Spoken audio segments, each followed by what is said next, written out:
explain ko lang ha. Ganito kasi yun eh.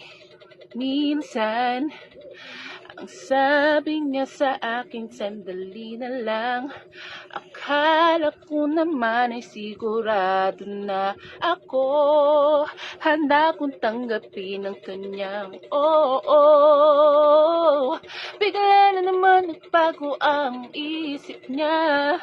Di ko akalain na ganun pala siya. Pinaasin niya lang ako. Bitin na bitin ako.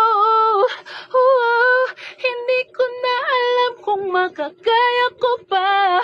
Di bali na lang kaya. Ako pa ba kaya ang nasa puso niya? Di bali na lang. Ngunit mahal ko siya. Di bali